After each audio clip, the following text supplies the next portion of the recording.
believe it or not, I have never been to a wave pool. So yeah, I mean these venture capitalists in Silicon Valley, they just take 15 grand, and for them that's in the ashtray of their Maybach, and they go and rent Kelly Slater's thing for a day. So I don't have 15 grand in my ashtrays. John will have to fix that. Yeah, now it's 50 to 65 for the day. It's 65 grand a day? Between 50 and 65, depending on what time of the year. Are you kidding me?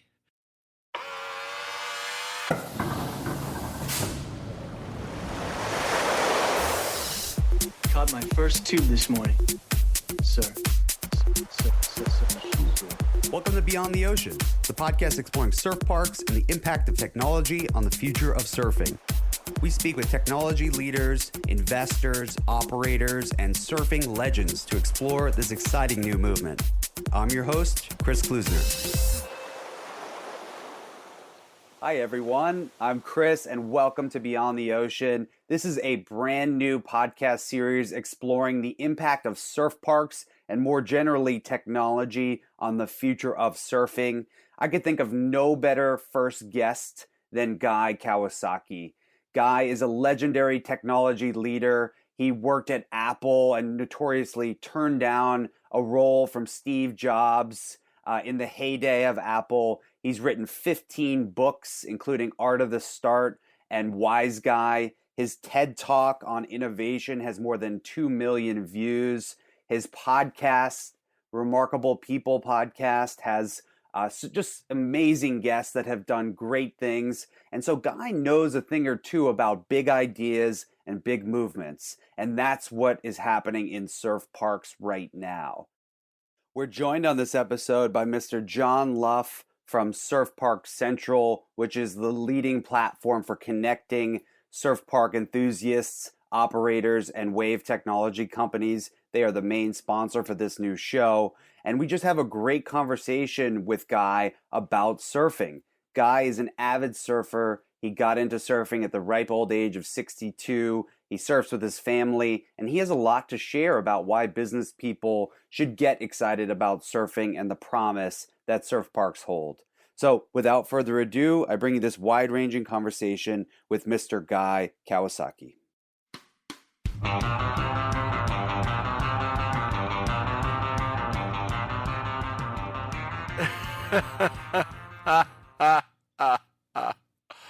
So, Guy, you were just saying, what was that quote about? What's the right way to wax your board? According to Bob Pearson, the right way to wax your board is to get your wax on your board as fast as possible and go out into the water. Love that. So there's no, theory of you make X's or you make circles, or you put a base coat and then you make the X and then you make the circle because you want your board perfectly dimpled. The theory, according to Bob Pearson, is put the wax on and go. Agility. That's what it's all about. and so we heard you were out there today. What were you riding today, Guy? If you can recap for us. I'm embarrassed to tell you, I was riding an 11-foot beater that I repainted and varnished. And I go to a break. Basically, there's, 90% of us are kooks. And so I know, and I've dinged many a board there. So now, whenever it's this kind of summertime, school's out, shelter in place, so everybody's around Santa Cruz, there's lots of people in the water. I take this old board out that's 11 foot, and I probably paid, I don't know, $500-600 years ago, and I just don't care, right? So, I mean, it's like, I'm in my beater. You want to take out your brand new board and drop in on me, or I drop in on you? It's not my problem. So the right board is whatever one you're riding, right? Well, the right board is the one that you don't care if it gets dinged. That's incredible. And I just wanted to start the conversation here and read off the quote that Mr. John Luff gave me about your description of your keynote that was supposed to happen at the Surf Park Summit, which is a conference for surf park experts, people developing surf parks around the world. And what you said, and I quote, is, I can talk about how to evangelize surfing in surf parks because while there are people who know evangelism better and people who know surfing better, there's no one who knows both better than you. What a statement. It's incredible. Maybe Kelly Slater might debate that. Well, we'll have him on Okay. next, and we'll get into it. But yeah, so what's got you so fired up? Obviously, surfing in the ocean is incredible, and we can all connect on that. But what about surf parks has you excited? Well, I think the beauty of surf parks is the orderliness, 24 by 7 by 365 potential of it. It doesn't matter to me because I live near Santa Cruz, but for many people, if you are in Austin, Texas, you just can't go surfing, right? So I think it opens up the sport to many, many more people, which is kind of a mixed bag, right? So, I mean, there might be many people who say, wow, you've democratized surfing. Thank you very much. So now there's more people on my break. I don't know. That's kind of a zero-sum game, right? The surfer's creed is kind of strange that way. It's I love surfing. I want my friends to love surfing, but we don't want anybody else to. We're natives. We're locals. This is our break. Like, how do you decide who owns a break? Because you live there longer? Well, we have a saying in Santa Cruz, the definition of Santa Cruz local is someone who's lived in Santa Cruz 1 week longer than you. It makes sense on the zero sum comment. I'd like to believe that if more people surfed, more people would be happier, and the world might be a little bit of a better place. But maybe that's the optimist view. We can get Trump and Pence tandem surfing. That would be exciting. I think people would pay to see that. Yeah. So when did you get into surfing? I started surfing about 5 years ago. I was 60. My daughter really started getting into it. And I started off paddleboarding because I thought, I don't know, prone surfing was for young people or something. And then I started taking lessons from a guy who was also coaching my daughter. And he basically kept humiliating me, telling me that paddle surfing and paddleboarding is not really surfing. And so finally I succumbed to his brainwashing, not to mention the, shall I say, negativity I felt in the water when I was on a paddleboard among prone surfers. And so one day I said, okay, I guess I got to prone surf. And I'm embarrassed to tell you this, but I learned prone surfing by using a high performance paddleboard. Because my theory was, like, even back then I could figure out, a wave storm is just too hard to learn on an 8-foot wave storm. So, the physics are the floatier the board and the longer the board, the easier to paddle, the more waves you catch, right? I mean, I think what happens with many people who begin surfing is they go to someone who's a buddy who is a good surfer. And the good surfer is shredding on some firewire. I think so. Most people start with way too small a board, too short a board. So I decided I would start with a high performance paddleboard is kind of a low performance surfboard, right? So I started with the Imagine surfboard. It was designed by Dave Kalama. I think it was like 9'4", but 30 inches wide or something like that, and it probably had 120-liter displacement. And so that's what I learned on, and people thought I was crazy. And then now I'm gradually reducing the volume. Hey, I'm a fan of more volume as well, especially out here in New York and New England where I surf. You need that extra couple liters of foam underneath you. No judgment here. Yeah. Well, yeah, I figured out, one of the things I learned early is, so where I surf in Santa Cruz, there's East Cliff Drive, and people, sit up on the drive and they watch people. So I figured out that, there's 2 times people see you: when you're walking with your board and when you're in the water, right? And I think it's a pretty bright, hard line that when you're walking with your board, you want your board to be like really short and narrow and just the coolest looking short board because you're cool and you got this great looking board that, Kelly Slater endorsed. But then when you're in the water and you can't catch anything, so you have to make a choice. You can either look cool when you're carrying your board walking to the beach, or you can look good in the water. Pick one. And that will determine which board you use. It's very simple. Makes sense. What do your kids choose? My daughter literally, she uses a Jackson Dorian 411, 18-inch wide, 20-liter. My longboard's fin is bigger than her shortboard. I swear. So my other son uses well, I just got the Firewire 7.6, right? It was 7.6 fish, 69 liters, and I thought, oh yeah, I can handle that. Yeah, right. No way. So my son, one son uses the 7.6 Firewire, and then my other son, he uses a Pearson Arrow longboard, and my other son also uses a Pearson Arrow longboard. So we're mostly Pearson Arrow. That's great to hear. And do you guys surf together? Do they try to break off and do their own thing? Don't want to get caught with dad, or how does that work? My daughter won't even be seen in the same break as her father. So she's like, off, I don't know where. My other sons, they surf with me. And I have to tell you that maybe my greatest joy in life is surfing with any combination of my kids. I don't know, I guess you could play soccer with your kids, you could play basketball with your kids. You can't play tennis with 4 kids because, you can't have 5 people on a court. You could play basketball, but I mean, at my age, I can't, do the kind of running and jumping and stuff. So, what other sport? Oh, I guess you could ski, but even skiing, you're not exactly talking to each other. Yeah, I guess you could talk on the chair as you go up and down, but I don't know but bottom line is, I don't know of a sport where, your kids can be on a shorter board, you can be on a longer board, and you can all be on the same wave. That is a beautiful, beautiful feeling. Mm-hmm. I completely agree. I don't have kids yet with my wife, but she surfs, and I could tell you I can verify how fun that is to go out together. And that's kind of one of the visions we see for the surf park angle is you take your family, and it's a little more controllable, safer, kind of the future. Instead of soccer practice, go down to the wave pool. Yep. I believe it or not, I have never been to a wave pool.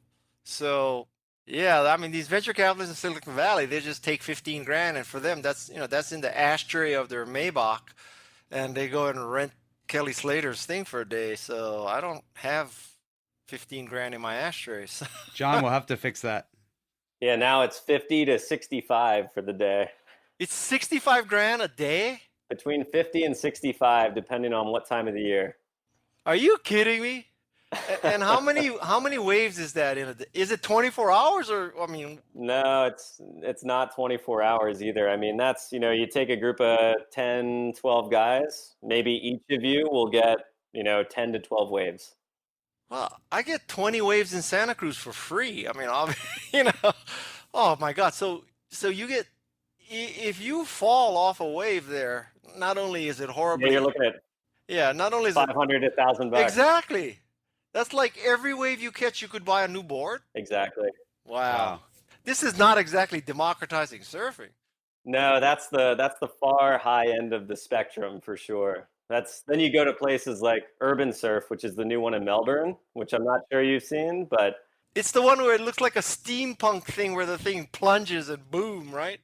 So that's Surf Lakes. That's actually up in the north side, Queensland in Australia. So that's another tech. You're telling me there are 2 artificial wave parks in Melbourne?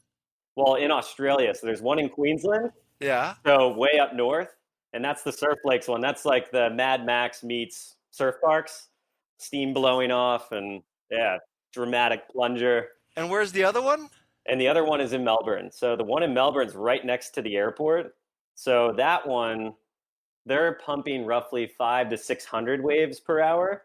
500 waves per hour? Yeah. Is it a circular thing like the other one? So it's actually, it's shaped like almost a baseball diamond. And so there's a pier that runs down the middle. And then there's effectively, it's almost like having 2 pools divided by a pier. And so on one side of the pool, left's break across a reef. On the other side, right's break across the reef. So you might be sharing a session with 17 other surfers. What's making the wave? It's not a locomotive thing, right? Obviously. No, it's actually it's an electromechanically driven panel system. So if you could picture, line up 50 doors that are individually controlled by their own motors, oversized doors, really big doors.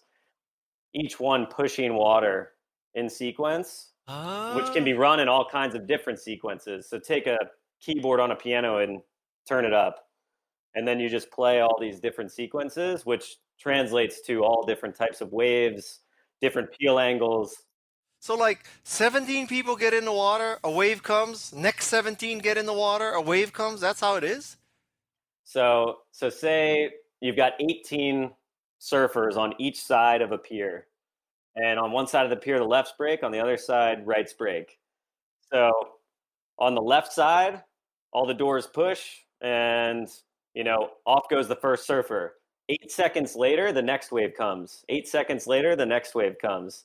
So on a, call it 8-second frequency, a wave comes out the left, and on the opposite side, out comes a right. And so you've got sets of, call it 15 waves, and then 1 minute of rest, and then a set of 15 waves and a minute of rest. So you cycle a lot of people fast. And what if you fall? What does the guy behind you do who's 8 seconds behind you and you're still, falling? Or You hit one of the challenges on the head right there, which literally, so they have advanced and then intermediate sessions, and the intermediate sessions give you a little more space between the surfers. The problem is there's no really good way to regulate right now between who's advanced and who's intermediate. That's self-regulated. If I want to sign up for advanced, I can. If you want to sign up for advanced, you can.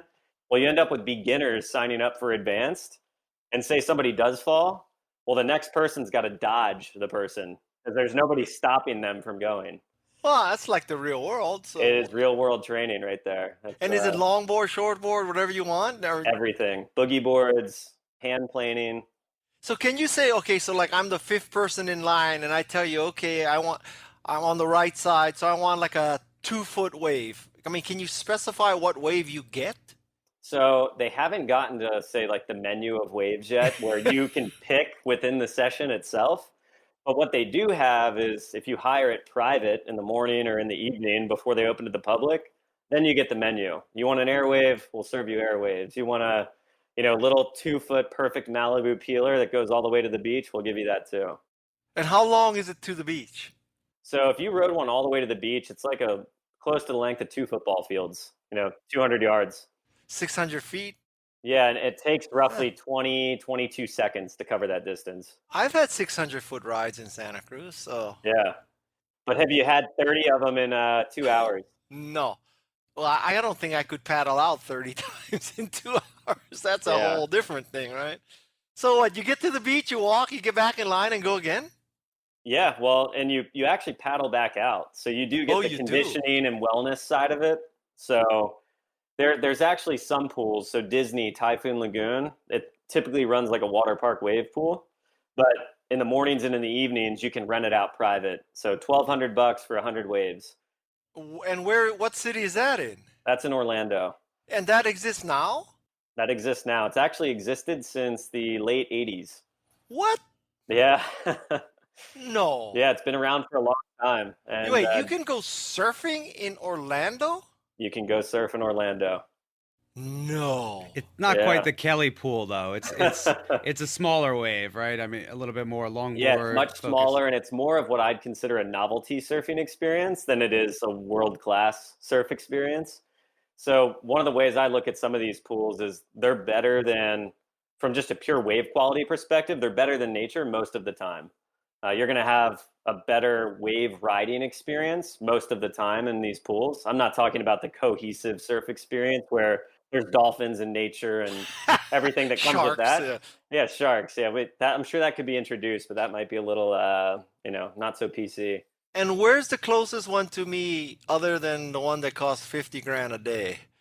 I'm in Northern California. I'm sure, Guy, you could position it in for less than 50 grand for your sessions. But the closest one today, if you were going to get on a plane, because that's what you'd have to do is get on a plane, would be Waco, Texas, would be the closest to you today.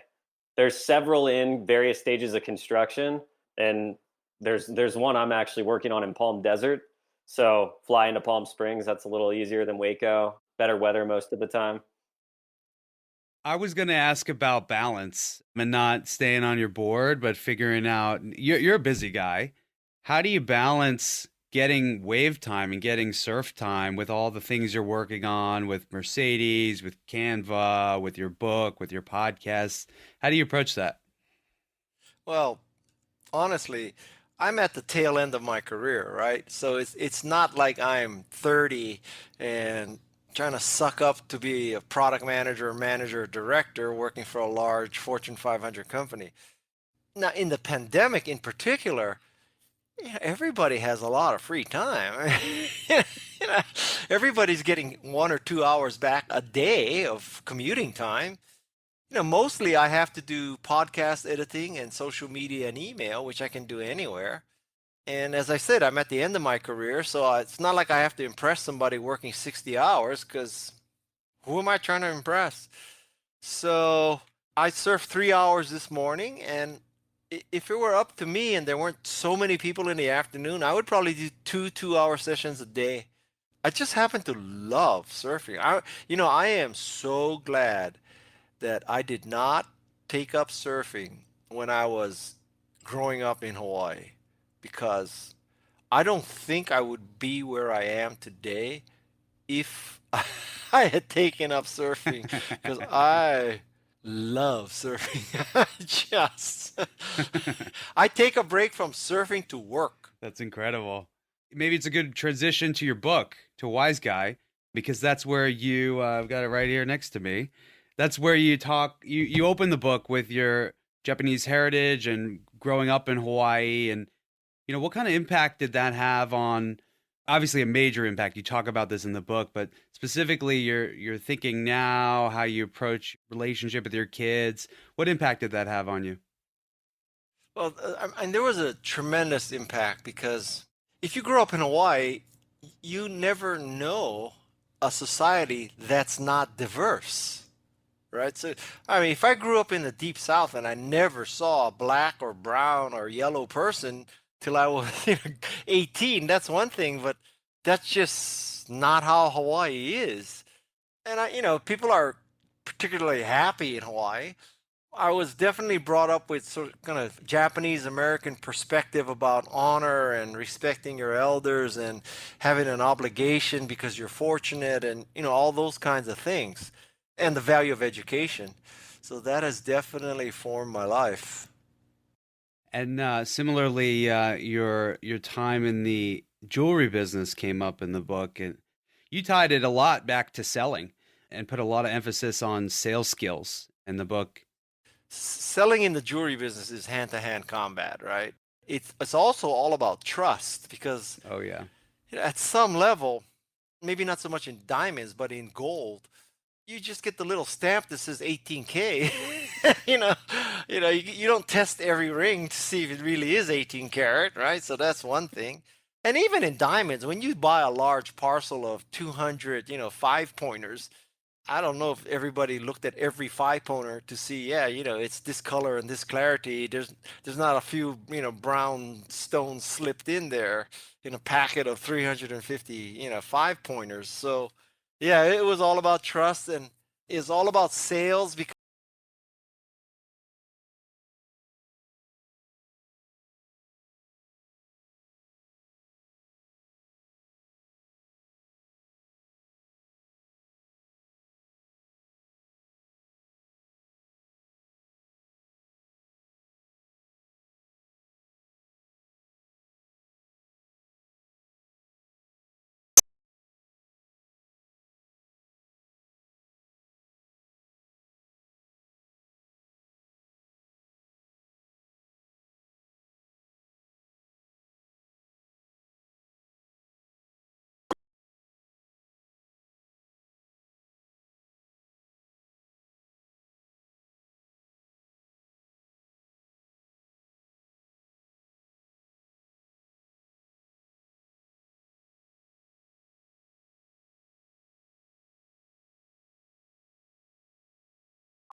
The Gary V episode was fun as well.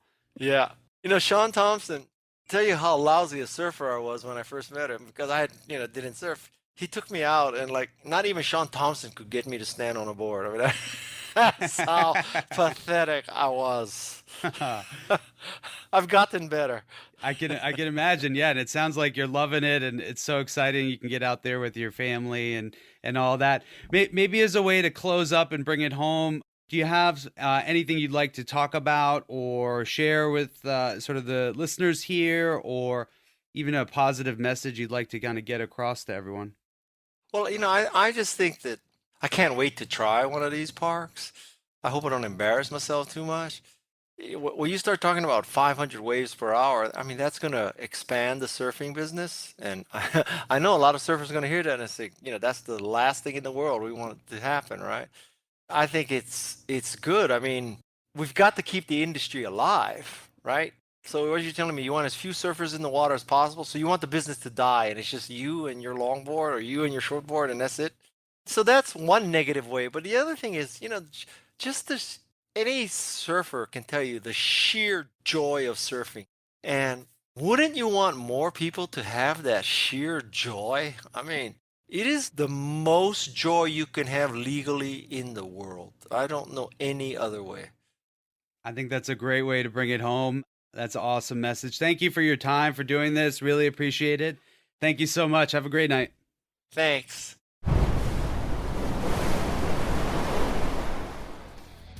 This show is powered by surfparkcentral.com, which is the leading platform for connecting surf park operators and developers with wave technology companies, suppliers, and investors.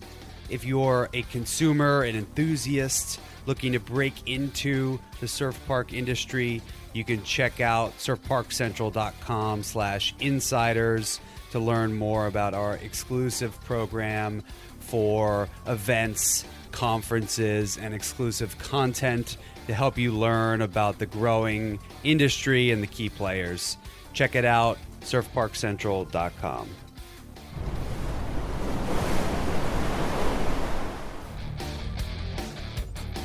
Thanks for listening, guys. This is Chris Klusner again, just with a few last-minute thoughts. Please do check out our website, beyondoceanpodcast.com, to subscribe to our newsletter and get exclusive updates from your local surf parks and out-of-ocean surfing experiences near you. You can also learn more about our sponsors and the incredible guests we host on the show. You can also access show notes and links. Anything that's covered in the podcast will be featured on the website. Again, it's beyondoceanpodcast.com. Check it out.